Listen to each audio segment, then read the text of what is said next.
John David Jessup rode out in the morning half-light when the sun was just a salmon-colored promise on the horizon.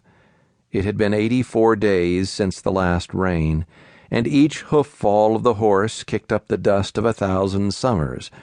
He had no designs on the day or his life. The local weather reports confirmed the constant negative drumbeat of the farm's owner, Larry Slocum. The man could find something wrong even with a June rain. "It's just going to run off," he would say to the underside of any dark cloud.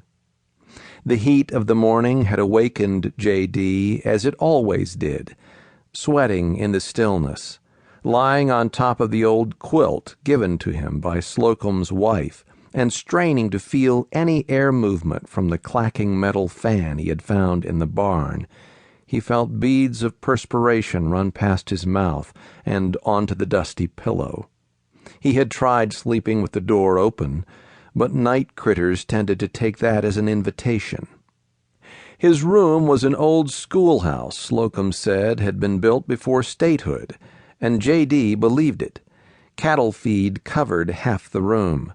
The other half had his bed and a nightstand and a basin he tried to keep full of water. There was no bathroom. That was a porta-john behind the building, facing the mountains in the distance. His only roommates were the extended family of mice that skittered through the room while he tried to sleep. There was nothing different about that morning, nothing out of the ordinary. The springs on the bunk had creaked as he rose and pulled on jeans so stiff he could now lean them against the wall. He'd shaken out his boots, making sure nothing had crawled inside, and staggered into a world he had not known until April, 2 months before, give or take. The farm sat at the edge of La Pena, a town south of Tucson and bordering the Coronado National Forest. The Slocum Ranch comprised 500 acres of the best desert money could buy. It had been in the Slocum family for generations before it passed to Larry and his wife, Nora. There was a crude history written up in a weather-worn paperback under the coffee table in the Slocum living room. Stories of ancestors who had emigrated from the old country to the East Coast, then traveled west to fight off the natives and wild animals and stake a claim. Misspelled words and run-on sentences and commas where they shouldn't be. The story of the farm would probably make a good song if J.D. could ever write again. But he'd traded that creative work for the day-to-day plodding farming gave. A one-foot-in-front-of-the-other existence that beat the hurt down to a numbness in his soul. Before mounting, he'd taken a sip of water from the canteen hooked to the back of his saddle. It tasted old and hot, and he spit it at a wood rat darting past the barn.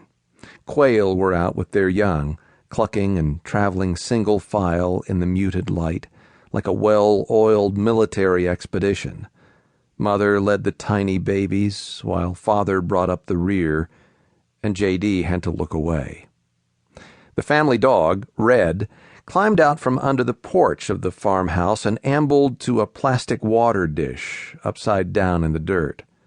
J.D. emptied his canteen into the bowl, and the dog lapped. He ran his hand along Red's back before filling the canteen from the spigot by the barn. He was surprised cattle could survive in such a hostile place, though there was good grazing higher on the backside of the farm. That a garden would grow seemed impossible, but the ground was like children, forgiving once it found water. His aversion to the land wasn't just the heat and scorpions, but the very lay of it.